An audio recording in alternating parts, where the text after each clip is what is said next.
শীতে যদি এই রকম এক বাটি চুষি পিঠা বা সেমাই পিঠা হয় তাহলে কিন্তু শীতের আনন্দ বেড়ে দ্বিগুণ হয়ে যায়। আসসালামু আলাইকুম, কেমন আছেন সবাই? যে যেখান থেকে আমার ভিডিওটি দেখছেন সবার জন্য রইল অনেক অনেক শুভেচ্ছা ও ভালোবাসা।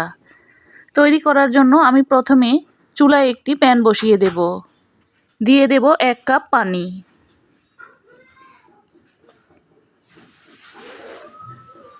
সাথে দিয়ে দেব 2 চিমটি পরিমাণ লবণ। এবার নাড়াচাড়া দিয়ে পানির সাথে লবণটাকে একটু ভালোভাবে মিশিয়ে নেব। পানিটা যখন বলক চলে আসবে তখন দিয়ে দেব 1 কাপ শুকনো চালের গুঁড়ি। চালের গুঁড়িটা দেওয়ার পর এবার খুব ভালোভাবে মিশিয়ে ডো তৈরি করে নেব।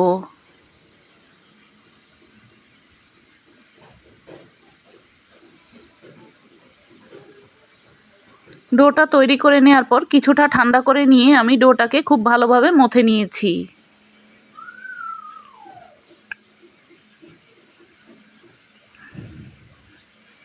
এবার এই ডোটা থেকে কেচি দিয়ে এরকম ছোট ছোট করে এই সেমাই পিঠাগুলোকে তৈরি করে নেব।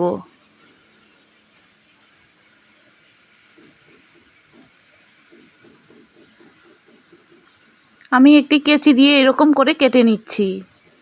আপনারা চাইলে হাত দিয়েও তৈরি করে নিতে পারেন।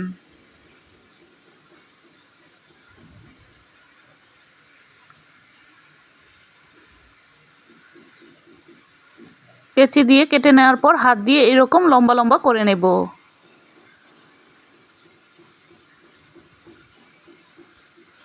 এইভাবে পিঠাটা তৈরি করলে কিন্তু সময়ও কম লাগে।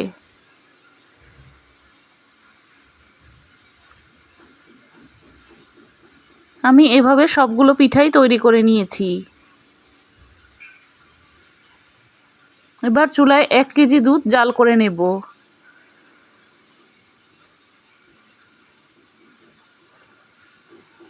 সাথে দিয়ে দেব 4টি এলাচ, 2 টুকরা দারচিনি, 1 চিমটি লবণ। লবণটা যারা পছন্দ না করেন তারা বাদ দিতে পারেন। এবার দুধটা বলক চলে আসলে দুধটা থেকে আমি 2 চামচ দুধ তুলে রাখবো। দিয়ে দেব 1 কাপ খেজুরের গুড়। গুড়টাকে কিন্তু আমি গ্রেট করে নিয়েছি। গুড়টাকে এবার দুধের সাথে খুব ভালোভাবে নাড়াচাড়া দিয়ে মিশিয়ে নেব।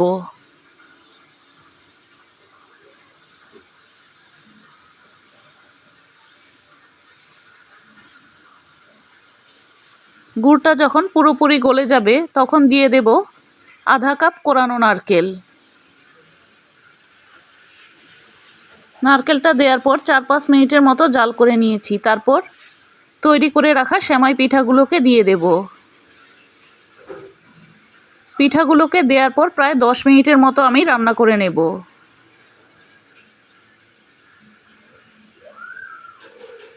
যেই 2 কাপ দুধ তুলে রেখেছিলাম সেই 2 কাপ দুধের সাথে আমি 2 কাপ গুঁড়া দুধ মিশিয়ে নেব। গুঁড়া দুধটা দেওয়ার কারণে কিন্তু পিঠার স্বাদটা আরও ভালো আসবে। পিঠাগুলো সিদ্ধ না হওয়া পর্যন্ত নাড়াচাড়া দিয়ে রান্না করে নেব। পিঠাগুলোকে কিন্তু আলতো হাতে নাড়াচাড়া করতে হবে। পিঠাগুলো সিদ্ধ হয়ে আসলে আমি এখানে লিকুইড দুধের সাথে যে গুঁড়া দুধটা মিশিয়েছিলাম সেই দুধটা এখানে দিয়ে দেব। দেওয়ার পর আরও 4-5 মিনিটের মতো জাল করে নেব। পিঠাগুলো কিন্তু এখন সিদ্ধ হয়ে এসেছে।